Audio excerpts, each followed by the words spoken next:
Hello friends, இது நான் உங்கள் செய்யாது. இந்த வீடியோவில் நம்ம எதை பற்றி பார்க்க போகிறோன்னா, வேர்களை தேடி அப்படிங்கிற திட்டம். ஸோ இது ஃப்ரீக்வெண்ட்டாக நியூஸில் வந்துக்கிட்டே இருக்குது. ஸோ ஆல்ரெடி இன்றைக்கி நான் கொடுத்த அந்த இயர் புக்கில் இருக்கிற தமிழ்நாடு கரண்ட் அஃபேர்ஸில் இந்த வேர்களை தேடி திட்டத்தை பற்றி டிஸ்கஸ் பண்ணியிருப்போம் ப்ரிலிம்ஸ் ஆஸ்பெக்டில்.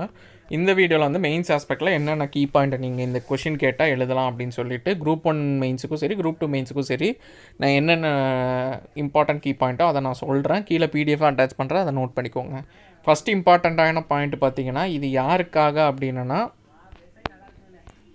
வெளிநாட்டில் வாழ்கின்ற, அதாவது தமிழ்நாட்டிலிருந்து புலம்பெயர்ந்து வெளிநாட்டில் வாழ்கின்ற இளைஞர்களுக்காக தான் இந்த திட்டத்தை கொண்டு வராங்க.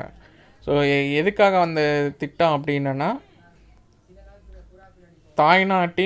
தாய் தமிழ்நாட்டின் மரபின் வேர்களோடு உள்ள தொடர்பை புதுப்பிக்கவும், தமிழ்நாட்டோட கலை பண்பாடு கலாச்சாரத்தை வந்து அயலக தமிழர்களிடையே பரிமாற்றம் செய்யவும் இதை கொண்டு வராங்க. மொத்தம் வந்து ஆண்டுக்கு 200 இளைஞர்களை தேர்ந்தெடுத்து அவங்க தமிழ்நாட்டுக்கு அழைச்சி வந்து கட்டிடக்கலை, சிற்பக்கலை, நீர் மேலாண்மை, இதெல்லாம் தனித்தனி கீ பாயிண்ட்டு. கட்டிடக்கலை, சிற்பக்கலை, நீர் மேலாண்மை, ஆடைகள், இதெல்லாம் நீங்கள் எழுதும்போது ஒவ்வொரு லைனில் எழுதணும், மொத்தமாக எழுதக்கூடாது. கலை, இலக்கிய, பண்பாடு, தொல்லியல் ஆய்வுகள், அறிஞர்கள், சான்றுகளுடன் கலந்துரையாடல், இதெல்லாம் வந்து இந்த திட்டத்தோட முக்கிய அம்சமாக இருக்குது. எப்போ ஆரம்பித்தாங்கன்னா 2023 மே மாதம் சிங்கப்பூரில் நடந்த விழாவில் வந்துட்டு இதை தொடங்கி வச்சு சிங்கப்பூரில் இருக்கிறவங்கள தான் ஃபஸ்ட் டைம் கூட்டிகிட்டு வராங்க.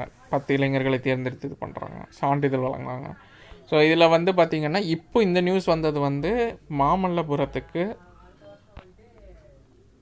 கூட்டிகிட்டு வந்திருக்காங்க முதல் கட்டமாக. இது எந்த துறை பார்த்திங்கன்னா, அயலக தமிழர் நலன் மற்றும் மறுவாழ்வுத்துறை, இவங்க சார்பில் தான் இந்த திட்டம் செயல்படுத்தப்படுது. ஸோ துறை யாருன்னா அயலக தமிழர் மற்றும் மறுவாழ்வு. வயது பார்த்திங்கன்னா 18லேருந்து 30 வயதுக்கு உட்பட்டவங்க. ஸோ இது ரொம்ப இம்பார்ட்டண்ட்டு. முதல் கட்டமாக என்னென்னா 4 நாடுகளில் இருந்து இது பண்ணுறாங்க.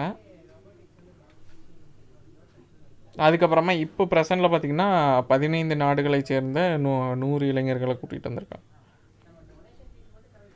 ஸோ இதான் ஓவராலாக இதில் உள்ளது. ஸோ இந்த வேர்களை தேடி திட்டம் மினிமம் ஒரு 5 to 10 கீ பாயிண்ட்ஸை வந்து நோட் பண்ணி வச்சுக்கோங்க. என்ன துறை, எவ்வளவு வயதுக்கு உட்பட்டவங்க, திட்டத்தோட நோக்கம், திட்டத்தோட பயன், அதுக்கப்புறமா பண்பாடு மரபை வந்து என்னென்ன இது கட்டிடக்கலை, சிற்பக்கலை, என்னென்ன இதெல்லாம் மெயினாக இது நோக்கமாக வச்சுருக்காங்க. 200 இளைஞர்கள், இதெல்லாம் கீவேர்டு.